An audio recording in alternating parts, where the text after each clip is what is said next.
de Cristo Jesus a todas e todos, queridos e queridas. Eu desejo compartilhar com você hoje uma reflexão que tem como base o texto que encontramos no livro dos Reis, capítulo de número 19. Leremos a partir do versículo 1. Dizem assim as Escrituras: Ora, Acabe contou a Jezabel tudo o que Elias tinha feito e como havia matado todos aqueles profetas à espada. Por isso, Jezabel mandou um mensageiro a Elias para dizer-lhe: que os deuses me castiguem com todo rigor, se amanhã, nesta hora, eu não fizer com a sua vida o que você fez com a deles. Elias teve medo e fugiu para salvar a vida. Em Berseba de Judá, ele deixou o seu servo e entrou no deserto, caminhando um dia. Chegou a um pé de giesta, sentou-se debaixo dele e orou, pedindo a Deus: Já tive o bastante, Senhor. Tira a minha vida. Não sou melhor do que os meus antepassados. Depois se deitou debaixo da árvore e dormiu. De repente, um anjo tocou nele e disse: Levante-se e coma. Elias olhou ao redor e ali, junto à sua cabeça, havia um pão assado sobre brasas quentes e um jarro de água. Ele comeu, bebeu e deitou-se de novo. O anjo do Senhor voltou, tocou nele e disse: Levante-se e coma, pois a sua viagem será muito longa. Então ele se levantou, comeu e bebeu. Fortalecido com aquela comida, viajou 40 dias e 40 noites até chegar a Horebe, o monte de Deus. Ali entrou numa caverna e passou a noite. E a palavra do Senhor veio a ele: O que você está fazendo aqui, Elias? Ele respondeu: Tenho sido muito zeloso pelo Senhor, o Deus dos exércitos. Os israelitas rejeitaram a tua aliança, quebraram os teus altares e mataram os teus profetas à espada. Sou o único que sobrou, e agora também estão procurando matar-me. O Senhor lhe disse: Saia e fique no monte, na presença do Senhor, pois o Senhor vai passar. Então, um vento fortíssimo que separou os montes e esmigalhou as rochas diante do Senhor. Então veio um vento fortíssimo que separou os montes e esmigalhou as rochas diante do Senhor. Mas o Senhor não estava no vento. Depois do vento houve um terremoto, mas o Senhor não estava no terremoto. Depois do terremoto houve um fogo, mas o Senhor não estava nele. E depois do fogo houve o murmúrio de uma brisa suave. Quando Elias ouviu, puxou a capa para cobrir o rosto, saiu e ficou à entrada da caverna. Até aqui temos lido esta porção desse texto das Escrituras. Fidelidade é o tema de nossa conversa hoje. Um termo com origem no latim fidelis, definido por nosso dicionário como característica de quem é fiel, zeloso, leal, confiável, constante. Nós, humanos, sabemos praticar essa virtude, digamos assim, em várias circunstâncias do nosso existir. Por exemplo, um torcedor de futebol sabe ser fiel ao seu clube do coração. Não perde um jogo sequer. Veste a camisa do time. Chega ao ponto de discutir, de brigar por causa dele. Sabemos ser fiéis a um governante ou a um partido político. Pessoas costumam ser fiéis no uso de marcas, de produtos diversos, produtos de limpeza. Não abrem mão de uma determinada marca. Pessoas costumam ser fiéis a lojas onde costumam comprar, a supermercados. Temos nossas preferências que culminam por definir nossas constâncias. E por incrível que pareça, eu Eu já vi pessoas mudarem de time, trocarem a marca do produto preferido por outro parecido e mais em conta. Trocar o mercado onde sempre compraram por outro que ofereça mais vantagem, maior benefício. Mas eu desejo conversar com vocês hoje sobre a fidelidade como esta fantástica, incrível, linda e gratificante característica de Deus. Pois a fidelidade divina nos revela a constância do Deus que não nos troca por nada. Não desiste de nós, por mais trabalho que a gente dê a Ele. Nunca nos vira as costas. Do Deus para quem nada é mais vantajoso nem prazeroso do que cuidar de nós e desfrutar da nossa companhia. Fidelidade como característica do Deus Pai e Mãe, que não abandona seus filhos jamais. A consciência da fidelidade de Deus na minha vida já me curou tantas vezes. E cura de tantas dores. É como um oásis em meio às minhas crises. E atualmente a gente ouve falar muito em crises, não é? Crise de identidade, crise econômica, crise de segurança pública. Nosso país vive um momento de crise política, social, moral, crise pandêmica. Os seres humanos vivem um tempo de crise de inversão de valores, de falta de entendimento entre as pessoas. São muitas as crises pelas quais passamos. Uma pessoa pode entrar em crise, por exemplo, por causa da idade. Já viram? A famosa crise do ENTA, né? 40, 50, tem gente que não aceita envelhecer e entra em crise, fica deprimida. Tem gente que entra em crise por causa do corpo, por causa do cabelo, porque não consegue se aceitar como é. E os padrões que as propagandas mostram como ideais são inalcançáveis para muitos. E falo de homens e mulheres. Dependendo da crise, ela tem poder de acabar com um casamento. A pessoa entra em crise porque o casamento não está como ela gostaria que estivesse, ou porque passa por crises financeiras seríssimas, ou a paixão do tempo de namoro não é mais a mesma, o marido ou a mulher não são mais tão carinhosos como eram antes. Crises. Uma crise pode acabar com amizades, uma crise tem o poder de afastar as pessoas da convivência. Uma crise pode afastar uma pessoa de Deus, que é quando a pessoa não consegue mais acreditar que em Deus ela pode sair de qualquer crise. E quem dentre nós já não teve a sua crisezinha vez por outra, não é? Como você lidou com a sua? Como você resolveu sua crise?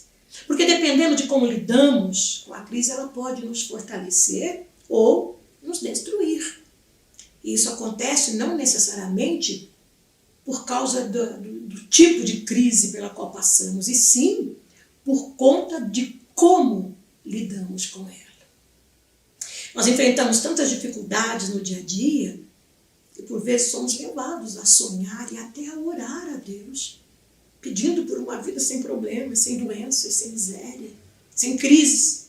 Qualquer um de nós gostaria de viver longe de dificuldades, mas não podemos nos esquecer de que crises sempre existiram, sempre acompanharam a humanidade.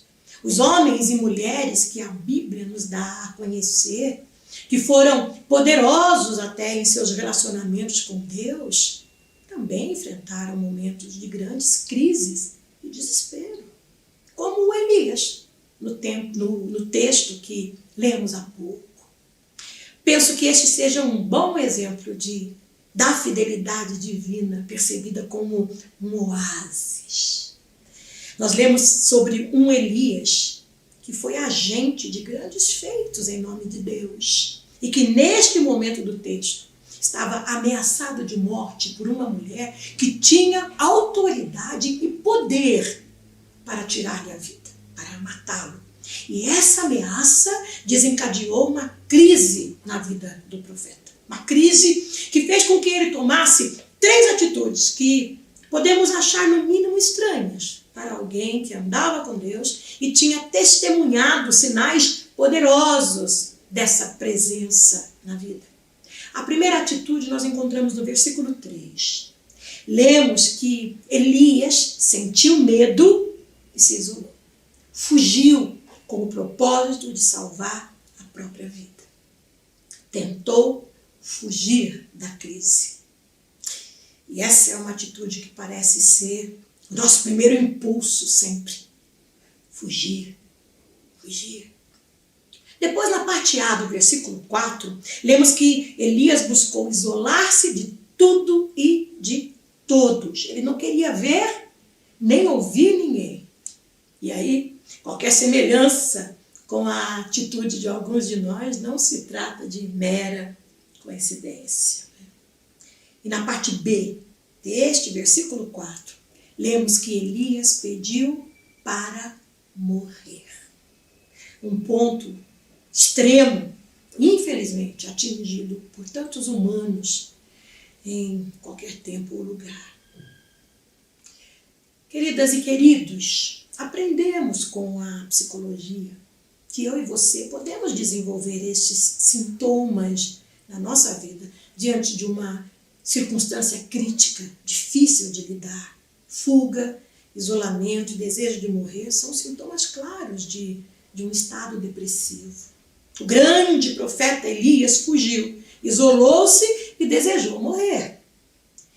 E eu extraio 2 percepções desse texto para a gente pensar. A primeira é que a presença do Espírito Santo em nós não anula a nossa humanidade. Deus, habitando em nós, não nos torna robôs que não podem sofrer, não podem chorar, nem sentir medo. Cristão é gente, tem sentimentos, emoções. Cristão chora, se abate com as dores e dificuldades da vida. Cristão sofre pressões com os problemas familiares, matrimoniais, problemas sérios com os filhos. Sofre com problemas vividos, inclusive dentro de suas igrejas. Sofre com doenças crônicas, doenças incuráveis dentro da família. Cristão sofre perdas repentinas de entes queridos. Passa por crises existenciais. E também para o cristão, a vida pode perder o seu sabor, o seu brilho, sua razão de ser. Para não ficar só nas minhas palavras, leia comigo o que está escrito na segunda carta que Paulo escreveu aos Coríntios, capítulo 1, versículo 8.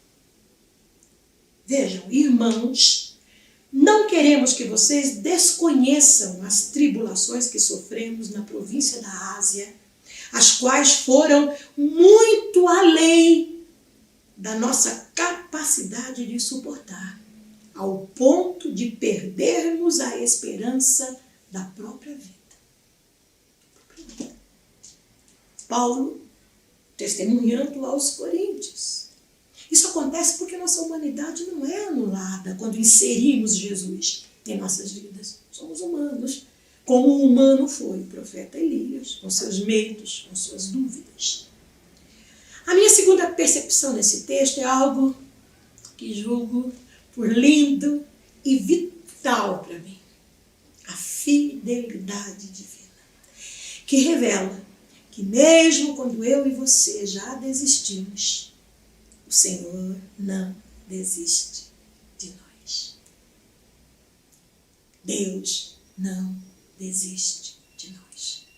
Está sempre aguardando, como um pai ansioso por nossas boas escolhas, por despertarmos do torpor, da apatia e saltarmos animados para a vida. Elias já havia desistido da vida e de si mesmo, mas o que ele ainda não conhecia como experiência era a fidelidade de Deus. Era o fato de que o seu Deus não tinha desistido dele, não estava alheio.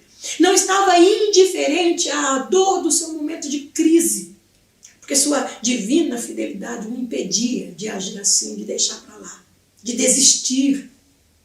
Elias se isolou, mas Deus foi ao seu encontro a fim de reanimá-lo. Levanta-te e come. Porém, Elias estava tão desanimado com tudo que estava passando em sua vida que voltou a dormir, esperando que Deus ouvisse o seu pedido de fazê-lo morrer. E o texto diz que o Senhor insistiu em ir ao seu encontro. Novamente, levanta-te e come.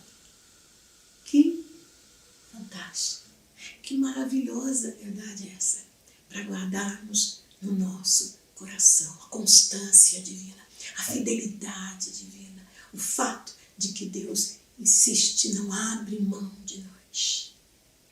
Meu querido e minha querida, eu não conheço o nível dos seus problemas, não sei qual a natureza ou o tamanho da crise que você possa estar vivenciando neste momento. Também não sei se as pressões que você sofre na família, no casamento, na igreja, no trabalho, têm levado você a um estado depressivo, a um desejo enorme de parar com tudo, de puxar a cordinha do existir até, de desistir dos sonhos. Eu não sei, mas posso lhe assegurar que se caso você já tenha desistido de si mesmo, dos seus sonhos, Deus não desistiu de você. Não desistiu. Ele não apenas nos incentiva a seguirmos em frente, como também nos dá a graça e as condições necessárias para prosseguirmos. Nós somos fortalecidos por Ele dia após dia, com toda a sorte de alimento espiritual, humano, assim como foi Elias, assim como foi com Elias. E é por causa dessa divina fidelidade que não abandona você, que você me ouve agora, onde quer que esteja, que você ouve Deus falando ao seu coração. Ou mesmo que você nem se dê conta disso, Deus fortalece você, sustenta você intimamente em amor. Se você ainda não sabe, aprenda a perceber Deus em sua vida. Mesmo nos ventos fortes soprando, ou quando o murmúrio de uma brisa suave se fizer ouvir, chamando você, venha a mim. Você que está cansado, sobrecarregado, desanimado, abatido, desiludido, triste, venha a mim. Eu vou aliviar você desse fardo pesado. É Deus perguntando, como está você? Passando por dores, por crises, angustiado, desanimado, sentindo que as pressões na sua vida já estão no limite do insuportável. Eu aprendi alguns passos práticos que eu luto para aplicar em meu viver, porque eu acredito que estão em conformidade com o desejo de Deus para nós. E esta experiência de Elias, sobre a qual conversamos hoje, me confirma isso. E eu quero compartilhar com você alguns desses passos para concluirmos a nossa reflexão de hoje. Primeiro, não faça vistas grossas à sua crise, ao seu problema. Não negue que ele exista. Encare-o de frente. Dê nome a ele. E não tenha medo de desapontar Deus ou os cristãos à sua volta, parecendo para eles ser fraco por sofrer. Não se importe com isso. Porque ser cristão não significa não ter problemas. Ser cristão tem a ver com confiar no caráter, na presença e fidelidade de Deus em sua vida, ajudando você a vencer os problemas que são tão naturais na vida humana. Muita gente se envolve com drogas, bebida, na busca desenfreada por prazer a qualquer custo, tentando fugir dos problemas, fugir da dor. Não fuja como fez Elias. Confie que maior é o Deus que está em você, com você, que cuida de você. Acredite que o poder dele é maior do que qualquer dificuldade, qualquer adversidade que se apresente no seu viver. Segundo, exatamente porque Deus não elimina, digamos assim, nossa humanidade, não se recuse a procurar ajuda quando necessário. Porque não conseguimos resolver certas crises sozinhos. Busque ajuda de um irmão, da comunidade, de um amigo digno de confiança, ou a ajuda de um profissional conhecedor da psique humana, quando você passar por sintomas da depressão, por exemplo. Estas ajudas poderão ser a voz de Deus para você, como a brisa suave que renovou Elias. Terceiro, uma das coisas mais produtivas que aprendi a fazer em tempos de crise é não tomar decisões precipitadas no clamor da batalha. Aprender a separar o que pode ser mudado e o que não pode ser mudado. E tomar medidas, mesmo que pequenas, simples, para lidar com os problemas de forma construtiva. Diante da crise, Elias teve medo, se isolou e pediu para morrer. Nada construtivo nisso. Nossa busca deve ser inversa. Devemos ir na direção do amor, na direção da nossa força, da fonte da nossa alegria, de consolo, de paz. O salmista já tinha nos ensinado isso, já nos passou essa dica. Eleve os teus olhos para os montes, ou melhor, para aquele de quem virá o seu socorro, de quem vem o seu consolo. Mas mesmo assim, em sua infinita misericórdia e fidelidade, Deus buscou Elias para tirar o medo, para que ele pudesse sair de seu esconderijo e continuar a viver. Da mesma forma, hoje, o mesmo Deus continuamente nos busca e diz a mim e a você: saia da caverna das suas dores, das suas crises. Valorize o presente divino que é a vida e fique na expectativa de ouvir o murmúrio da brisa calma e suave do Senhor, porque Ele vai falar com você. Ele vai renovar você. Sabe por quê? Porque Ele ama demais você. Que assim seja na minha e na sua vida, meu querido e minha querida. Vamos orar? Querido Deus, confessamos que por vezes não percebemos ou não entendemos Tua fidelidade para conosco. Mas que bom que é contarmos com as Escrituras que nos revelam como o Senhor é. Nos revelam o prazer que o Senhor tem em nos amar e cuidar de nós. Assim, Pai, com os corações cheios de gratidão, retribuiremos Tua fidelidade com fidelidade. Seremos fiéis a Ti, na medida em que somos fiéis à parte Tua que carregamos em nós, que é a essência do amor que cuida dos outros, sem se cansar de fazer o bem.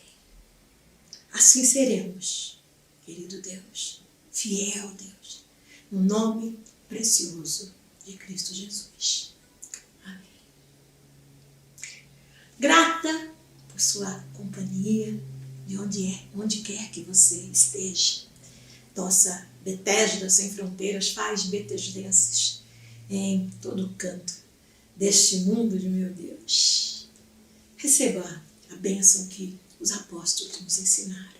Que o amor de Deus, o nosso amado Pai, o nosso fiel e amado Pai, que a graça de Cristo Jesus, o nosso Salvador, e as doces, ricas consolações do Espírito Santo de Deus sejam com você, meu querido e minha querida, hoje e sempre. Até que a volta do amado das nossas almas esteja na consciência de todo ser humano que diz amém. Amém.